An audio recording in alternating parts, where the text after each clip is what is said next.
Hey guys, in this lesson, we'll be taking another popular song right now and dissecting it piece by piece. This process will show you what you can learn from my DVD, How to Write a Screamo Song, and it will show you how each professional song is made. I'll be doing 3 of these stripped down videos for you guys, and you'll see how to properly critique a song. And if you haven't seen part 8 yet, go check that out right now. The second song is Vengeance by Woe Is Me. This is our nature, orphan of broken dreams. Your word isn't what it takes. Your jealous and weak, stay humble and meek. When one day your life succeeds.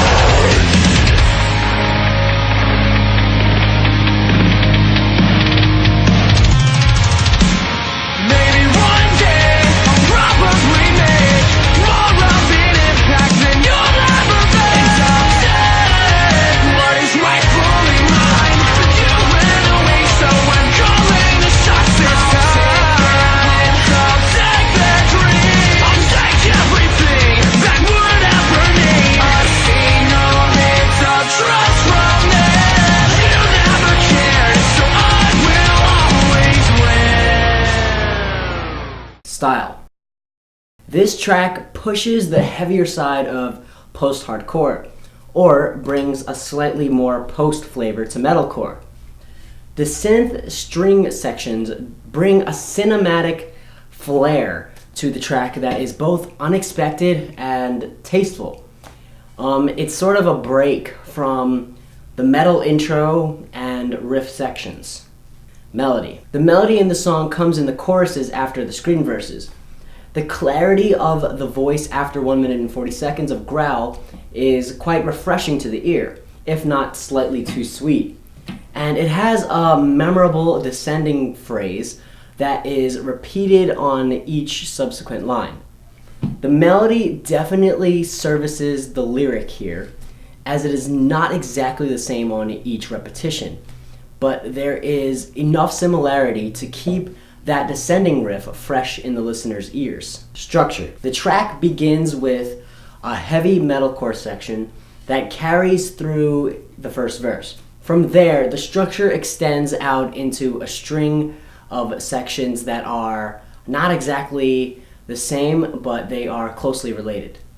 The first chorus section introduces some sung melody, which then drops back out for another screamed verse. This leads into a breakdown and a sung bridge section that is densely packed with call/response vocal phrases. A further chorus section follows at the end, and the song is closed out by a cinematic sounding string outro. Lyric. This track strikes a very cool balance between death metal-esque lyrics and more post-hardcore relationship themes. So it has a death metal darkness and relationship themes weaved in. There isn't too much in the way of a specific story, as the singer puts forward a sort of phoenix rising from the ashes idea. It's clear that there has been a falling out in the lyrics, and that the lyric serves as both a warning to the enemy and a rallying cry to his crew. Title. Vengeance. Vengeance is an interesting song title for this track. There isn't really one specific line of lyric that pops out from the song, so as a single word title sums it up as a work unto itself. As a sectional piece with several different movements, the title serves the role of saying this is the very sound of vengeance. Overall comments. This track very effectively straddles a line between brutal screaming and accessibility in a way that could satisfy fans of more pure metal and more commercial forms of music like post-hardcore.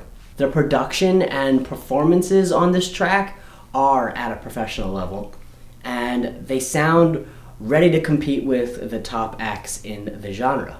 The structure and melody of this track seem to work hand in hand, initially setting the listener up for 2 minutes of dense screamed metalcore before opening up into a chorus that is not only sung but also rather sweet sounding. It's a big contrast, and one that could put off fans who want a more brutal experience all the way through. The sections of this track feel more like movements in that they have a similar feel to one another, while also having slight variations in the riffage, melody, and vocal delivery. Those that embrace that contrast of screaming and singing will love how the two are smashed more closely together as the track continues. The balance of pure rage and introspection seems to carry over in the lyric, as well as bounces between outright threats of the darkest reaches of hell and regret that a relationship has fallen apart. It seems like the lyricist has made a conscious decision not to make another track about the stock girl character. And that actually works wonders for the possible narratives going on in the track. Is it about a former bandmate? Probably. Is it about a sibling? Fans will want to listen back to see if they can figure that out. Overall, the songwriters have succeeded here in creating a track that is both heavy and slick at times, with a lyric that fans will want to scream to whenever they've just broken up with someone or had an awesome band practice. So most songs tell some sort of story, and generally speaking, the verse is where you give the details of that story. I use the term story very loosely because in a song you don't necessarily need to have a beginning, middle, and an end to tell that story. Say for example, you're writing a song called Cosmonaut Love. You will presumably want to explain how two Russian astronauts fell in love over the course of a moon voyage or something. I know that's silly, but you may only want to focus on those few key moments that sum up their budding relationship.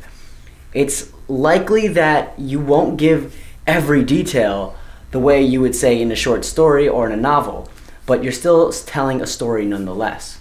So as I said before, the verse is where you'll want to give the listeners details that will help move your story forward. For this lesson, we'll focus on two different stylistic approaches for writing verses. Those approaches are narrative-based lyrics and imaged-based lyrics. If you're writing a song and you want to tell a story in the more traditional sense, a narrative-based lyric is a good approach. With a narrative-based lyric, you'll use similar tools found in a short story or a novel. But of course, it will be compressed down into 3 or 4 minutes of your song. So, for example, you'll want the story in your lyric to have a beginning, middle, and an end. You'll also want there to be a main character and a supporting character, usually called I for the main character and you for the supporting character. With a narrative-based verse, you want to create some kind of conflict in the story and also some kind of resolution. Consider our Russian cosmonauts again. There is nothing especially interesting about two people who fall in love at work, is there? But if one cosmonaut is nearly disemboweled on the moon by a disgruntled Wookiee and is then saved by her new lover, now that is something to talk about. So when writing narrative-based verses, it will be very important to keep your story moving forward and at a comfortable pace, just so it doesn't drag out, but it doesn't feel forced either. So it's common to use 2 or 3 verses in a narrative song. So consider simply making each verse a natural progression in time. Other options for moving a verse forward are to change the setting in which each verse takes place, for example, outdoors to indoors. You can also try changing perspective or point of view. For example, if the first verse includes a view of the whole room, focus the second verse on the I character sitting at a desk in the corner of the room. Generally speaking, narrative-based verses are very common in country music, folk, and blues, sometimes classic rock too. They're not as quite common in any type of metalcore, screamo type of music and other forms of heavy metal or heavy music. But it is important to know about them so that you can fill your toolbox up with options when you go into the songwriting woodshed.